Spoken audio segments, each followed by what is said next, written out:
everyone, I hope you had a wonderful week so far. And this is the Nasturtium that I will be painting. A beautiful orange color. You get these in yellow, you get them in bright red, and then you get them in orange. And then this is a little sticky, a little plant or cutting that I got from someone. And I'm going to paint this little flower. So just drew it out quickly on some of my paper. And this color is a beautiful orange lake color from the brand White Knights. It was my first set that I spoke to you guys about in my video where I told you about my first set of watercolor that I ever bought. And this is that little eraser that I always spoke about, the mono eraser. It's like those mechanical little pencils that you get where you can push the back and then the little eraser comes out. I can highly recommend it. I spoke about this before. They're very nice to use and you can get the refills as well. Or you can just use your putty eraser and just make a nice point. But what I like about that little eraser is that you can get into little fine spots that you normally can't get into. And I'm going to use brushes, number 3, 4 or 5, and then a very fine tip brush. So this is the Princeton brush that I love so much that I got from Alex. A lovely brush with a nice tip. I've used it so much already, the tip is not even nice anymore, but it's still a very nice brush to use for finer details if you want to get into certain little sections, especially like this stem that I'm painting right now.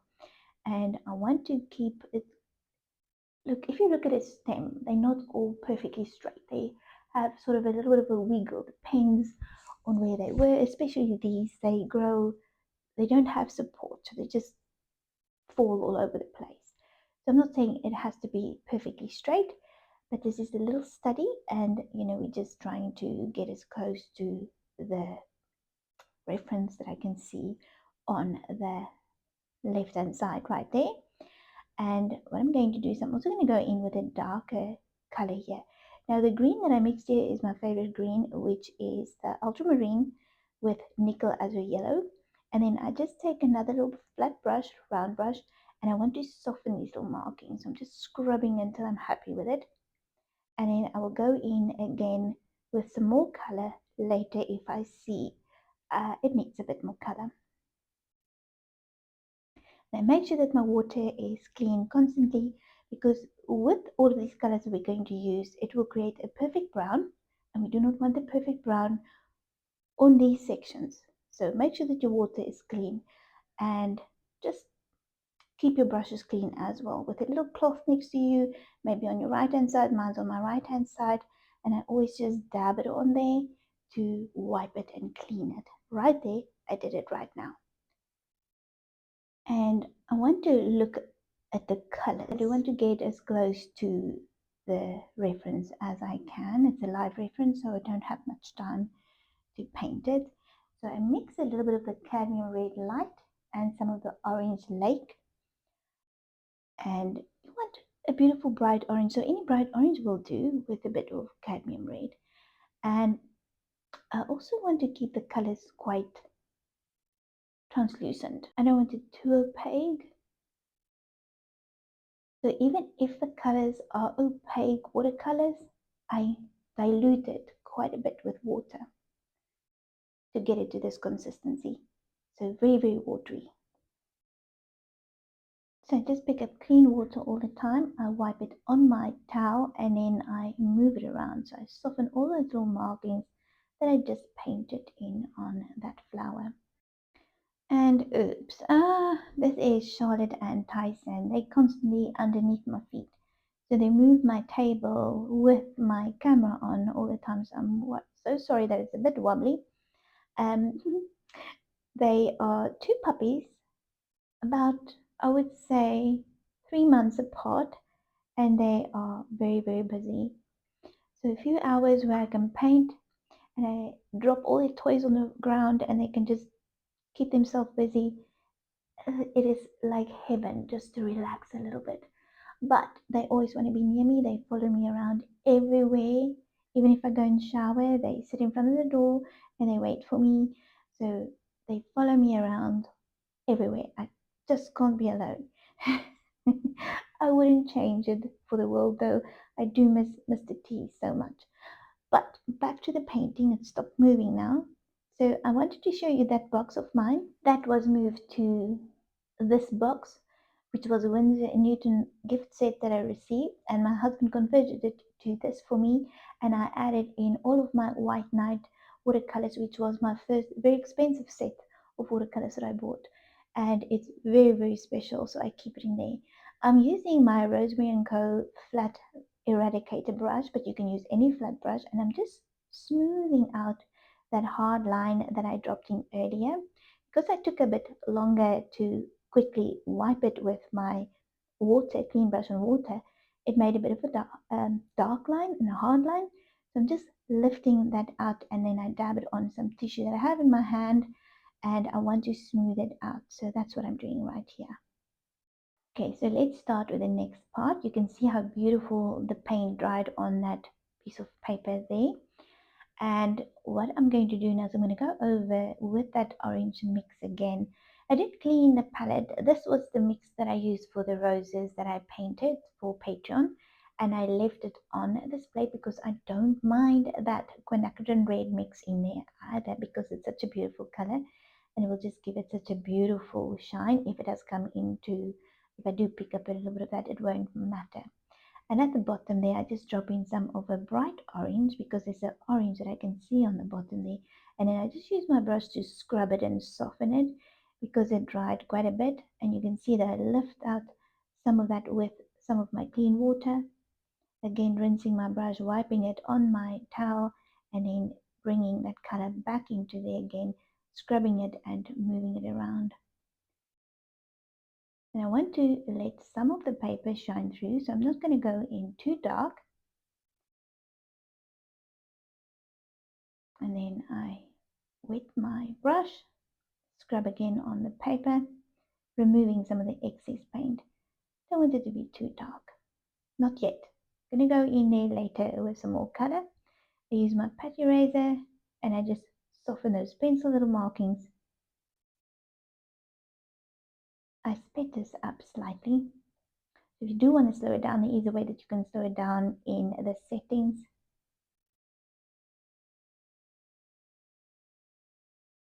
So I wet this section and then just drop in some of the color, and I move it around with my brush. And you want to keep an eye on this, because I do not want water blooms. So if I do notice that there's a water blooms forming, I just go back and I move it around with my brush to make sure that I neaten it up all the time, because it's much harder to remove a water bloom later on than removing it while it's still wet. Also make sure that I wait for each petal to dry completely before I drop in the next layer of paint, because I like to layer my paintings. I don't just go over once and leave it. I do go over quite a few times to create all the detail and texture that I can see. And as you can see right now, I picked up a little bit of that quinacridone red that was on the plate. I think it will just create some more beautiful colors on this petal, even though you won't see it. So I want to pick it up again, and I just want to have a look some of that orange. So that is the cadmium red light, and I'm just dropping it in on the bottom, going in on these little parts, and I leave some of the lighter colors to shine through. I'm going to leave it for a second, come back, and then I will smooth out all the colors. Wipe my brush, and I'm going to come back and I'm just going to move the pigment around, clean it up a bit, neaten it up. I don't want to remove it completely, so I'm just neatening up all of those little round blobs that was formed, which I like, but I don't want all of them there. Smoothing out those little edges. I want to keep it nice and neat.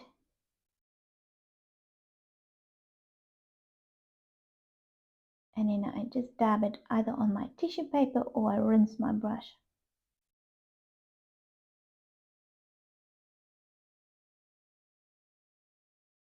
move it around till you're happy with that.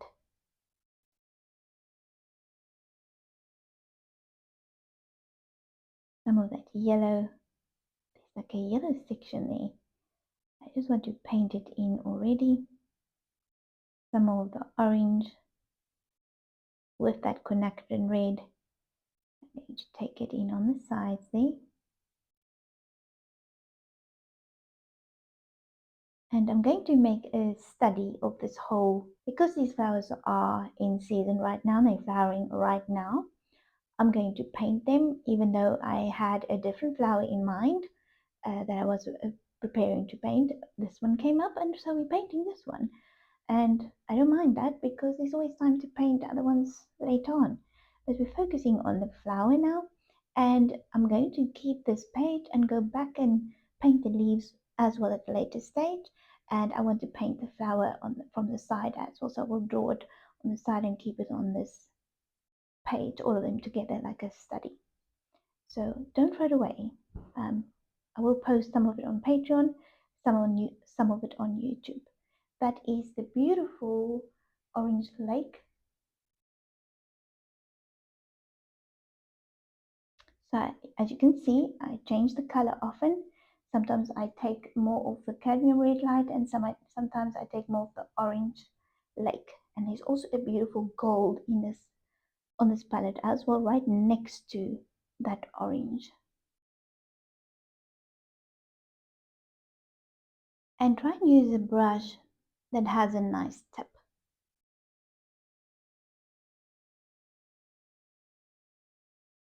So just smooth it out. Now I'm going to go on to the next one, just wetting it.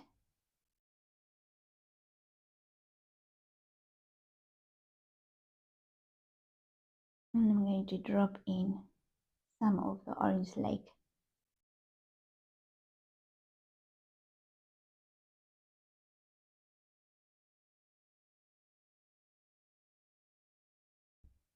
I'm going to go over this petal next to it.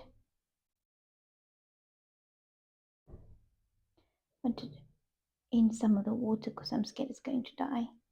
And look at that beautiful back. So I'm going to paint in that part.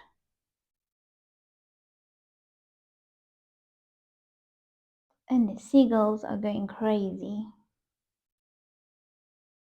So just some of my green mix, very watery. Just to remind you, this is the ultramarine mixed with the nickel azure yellow that's on my plate right there. And that is my favorite green that I always paint with. And then this is a bit of the yellow. So I'm going to paint both of these colors together so they can mix in. And I'm going to go in and just trying to create those little lines that I can see on the petals.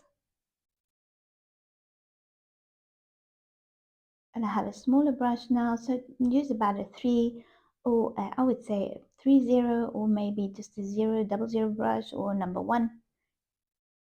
Tiny little brush will be perfect for this. And my mixes are all very watery. Some are a bit darker, and then I just go back and I soften it with some of my water, clean water, my brush. And I keep my flower in my water all the time so it doesn't die too quickly. So let's see, again a bit more orange. Now I also wanted to show you how the petals overlap each other that I also painted in. Okay, I had to leave quickly and I'm back. So I'm just finishing all of these sections and I'm darkening certain parts but still leaving some of the bottom layers to shine through. And then I just go back with my brush and lift out the excess where I need to, or where I see that I want to just lift some out.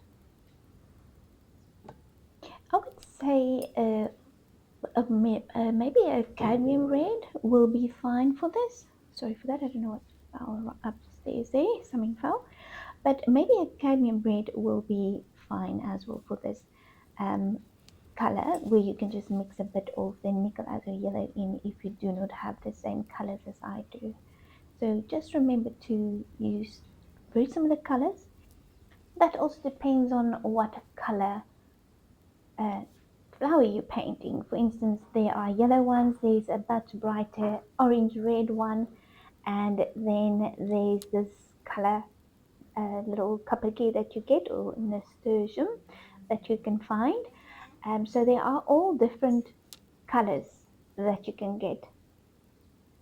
And this palette of mine, just talking about that quickly, is very, very old. And you can actually see some of the colors I use the most, which is the yellow ochre, and then the French ultramarine. So I use those are nearly finished. I would like to get more, but I'll just use other paints to, if I can't find this brand, the pans in South Africa, I will just get other brands of color to always fill this up, because I like the see-through little pan that it has that I received in the set, and it's just one of my favorite sets. I don't know why. I just love it. Also, my other favorite set that I bought is the Mission Magella watercolors. That whole set is absolutely beautiful. Another gift that I received from my husband, and the colors are very translucent and transparent. Other than that, I love my Winsor and Newton colors. I love my Kohl watercolors. I love Daniel Smith watercolors. There's not a specific brand necessarily that I would prefer over another brand. I like all of them. I love all of them, and you know, it's also up to you what you like. You will see that you might prefer, for instance, Daniel Smith. You might prefer Core watercolors, or you might prefer Winsor Newton, or uh, whatever other brand you prefer. Same with brushes, same with palettes. Some people prefer plastic palettes. By the way, the one on my left here, that is this creamy color, was one that I just made recently. And I also made a little brush holder. It is Tom, our little tortoise that always comes to our garden. Um, and it was in loving memory, I said on Instagram, of him. But recently, Tom appeared in our garden again. I think he was hibernating. I'm not very sure about everything that happens to tortoises, but he came back to our garden. I went into the garden and he was lying on his back. And there's a specific way that you have to um, help tortoises. You can't just flip them over immediately. There is a way that you have to do it. So I just moved him slightly towards rocks, a big rock in the garden, and some of our wooden slabs and plants, and he helped himself up, because otherwise, some of them, if they lie for too long on their back, they can die. It's a whole story, it's a whole thing that you have to do with little tortoises. You can't just flip them over, especially if they're still very tiny. I suppose it happened with big ones as well. They are wild animals. They come and go in our garden. We have two tiny little baby ones. I will share a video right now. But we have two tiny little ones in our garden currently at the same time. But they escaped underneath the gate. And I think it's because they're building uh, on the property that used to be empty. And they used to come from there. So they came to our property. Tom has been in our garden for over 10 years. So he is very, very special. Mr. T discovered him by the pool cover. Tiny. I have a video somewhere of Tom and Tiger, but I don't know. I will have to look for all the files to all my videos and phone records to find that. Anyway, we're talking about Tom now, but I will share a video with you. He is so special. I made a tiny little brush holder, which I will show you guys. I wanted to paint it with a little face on, and I wanted it actually white, but I couldn't go back because my husband had a backup. And yes, I had to ask someone just to glaze it for me. And anyway, it turned out pretty. I also made that little cup in the right hand corner. That is very hard. especially if you have long thumbnails. It was very hard to get it all perfect. So I will have to, if I go again, I will have to cut my thumbnails because you use your thumb to go around the edges and make it all smooth. Mine's not smooth at all, but it's okay. Let me see if I can find the video of Tom and I will share it with you. And anyway, we're back to the little Kappertjie, which is what we call them here, or what I call them because I was brought up calling them that. There is a different botanical name for them, and you can eat these little flowers.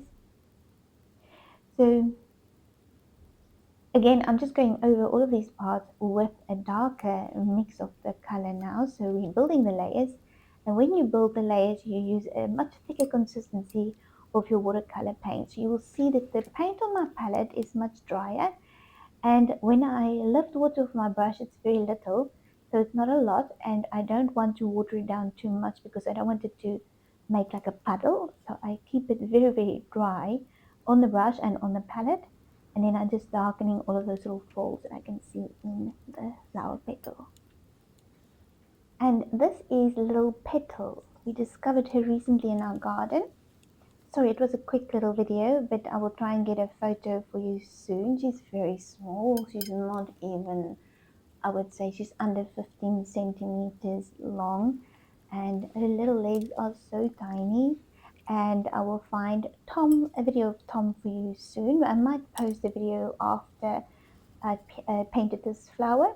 So if you want to see Little Petal and Tom, I will post the videos near the end so that I can show you. And I hope you enjoy this video. If you like this video and you enjoy all of the things happening in my garden, and just you want to learn how to paint in watercolors, you can subscribe to my YouTube channel.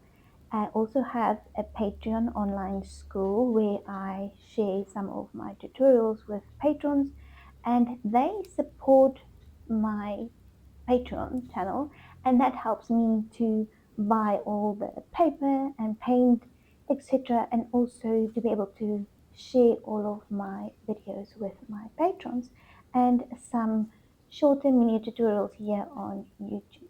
I do have a very long shell tutorial that I painted that I will also link down below with a few other shorter ones if you're interested in watching some of them.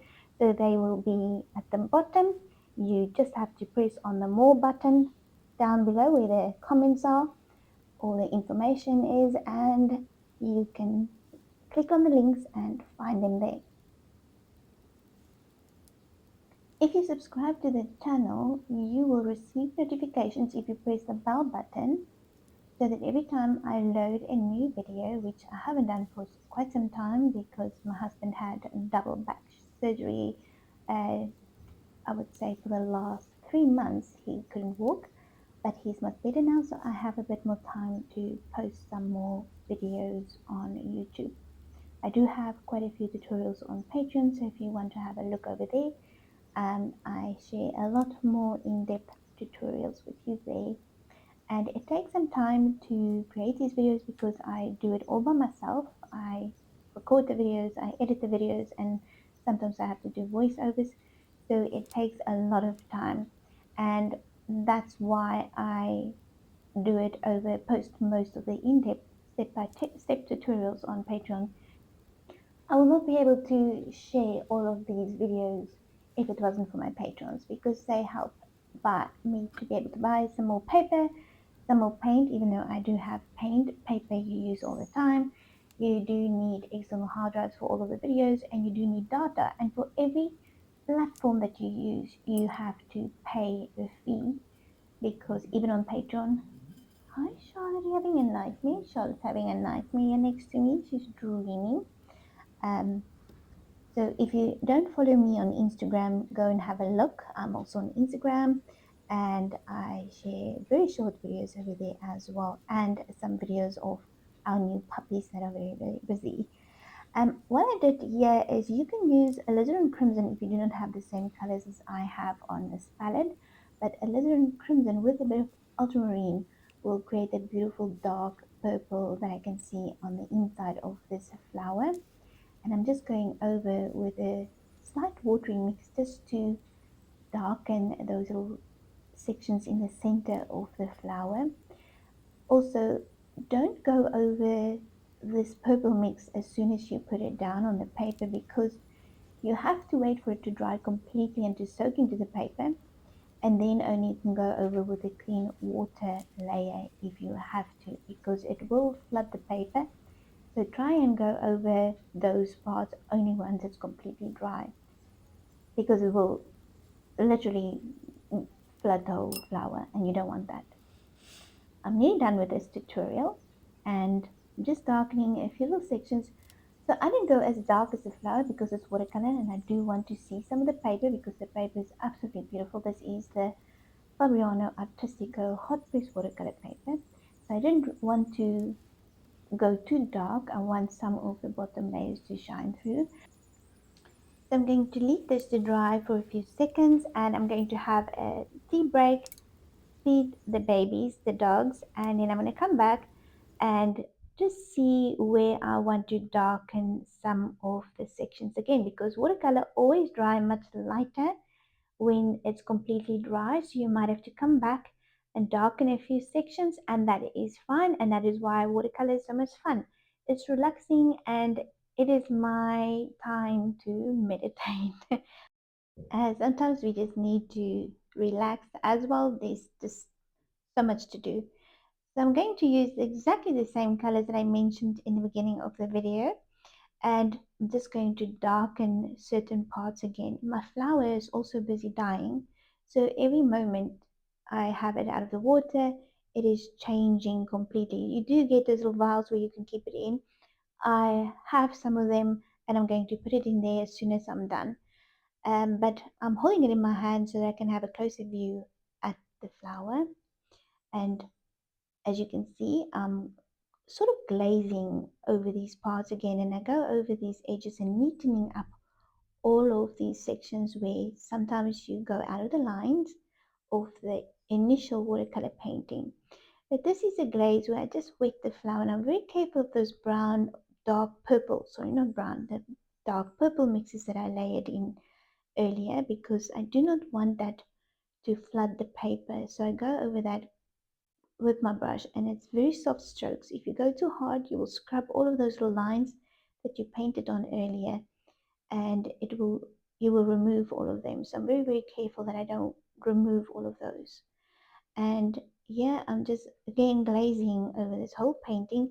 Now remember, this is completely dry, and then I'm just painting in those darker little yellow sections that I can see on the photo. That is the back of the flower. And there you go, you can see the back of the flower now. The back of the flower is beautiful. I also drew that later on, once I was finished with this video, so that I can paint it in when I have a moment. So I go over my brush, my painting with a brush that has quite hard bristles, just to lift out some of these sections here, because I want a bit more of a yellow part there. And you can just see how I lift out those little sections there. And I just use a tissue paper to lift it out. And that's how you lift out some paint with your watercolors on your paper. You just scrub it, use your tissue paper just to lift it off.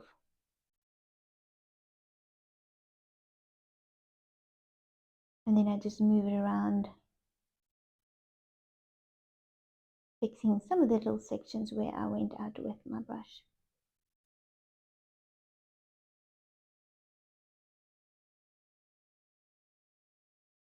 And you can lift out some more lighter sections on your painting. And we are nearly finished. Remember, I will show you a video of little Petal and Tom. I don't know if they're male or female, they just got these names. I might have mixed them around. I will have to look, because I don't know if they are male or female. I never tipped them over. I don't want to do that. Even though Tom was on his side, I got it right. I just I didn't even look. So I know one could be a male, one could be a female, so I will post a video. Right here, I just dropped these pigments on there, not these. I dropped the pigment on there, just on the edges there. It's wet, the paper is already wet, and then I just smooth it out with my brush again. And then I also painted the leaf, but it's not part of this tutorial. Just show you how I painted the flower. Now, if you would like the line drawing, it will be over on Patreon for you. It will be free, and it will be a fun tutorial to paint with here on YouTube if you want to paint it as well. And then I just soften these little markings again that I just dropped in there. And I will link my Instagram for you here as well if you want to follow us on Instagram with the dogs. That's why I say us, because the dogs are part of my daily recording and life as well. Always noisy. It's always a dog barking or a dog walking or a bird. Oh, and we do have loads of little birds making nests now or nesting. So I also share that on my stories on Instagram. So if you want to follow our daily dog life and watercolor life and just whatever, if you don't want to, you don't have to. But we share quite a lot of our garden and our painting and everything on there. And then I left it out a bit more of the markings that I want on the flower, on those petals there. Sometimes when your paint is too wet, it will just flood those sections again, and that's when you know you can't lift out yet. You just have to wait for your paint to dry a little bit more, and then you just go back and lift out some of the paint. But this lifted out quite nicely, and I'm quite happy with that. So we are nearly done with this little flower. They grow all over the place. The only time they don't look too good is when they're about to die and all the leaves turn yellow, but that's when they seed. So I normally just leave it in the garden, and once they finish, I just lift it up and chuck all the dead leaves away. But they are beautiful and they're very strong little plants and they're edible. But please don't spray your flowers with poison and then eat it. These ones are totally organic. I don't spray anything on my flowers in the garden. The only thing I do use is maybe some soap water, just to get rid of those white flies that you get. But other than that, they're very strong little flowers. I hope you enjoyed this video. Please give it a thumbs up if you enjoyed it. And I will see you soon with another flower tutorial. Hi everyone, thank you for joining Amanda's Watercolor Art School. This is where you will find all of my video tutorials, including some posts and just behind the scenes of everything that's happening here on my Patreon school. So I have the collections tab right there on the home screen. I underlined it. And you have to be logged in on Patreon, of course, to be able to see all of this. And you have to be a member, because if you're not a member, you will not be able to watch all these videos. So you go onto the home screen, you tap on the collections tab, and you will find all of the videos set out for you. You'll see the freezer tutorial, the mini tutorials, birds, butterflies, roses, flowers, everything that you want to paint, including this rainbow trout. And then this is the index where you will find some of the videos as well. But I recently added all of the links from the collections tab underneath that section as well. So you just type onto or tap onto the blue part and you will be able to open the video. But I would highly recommend that you rather use the collections tab than the index tab, because it will make it much more easier for you. Here is where you will find it on the home screen on Patreon.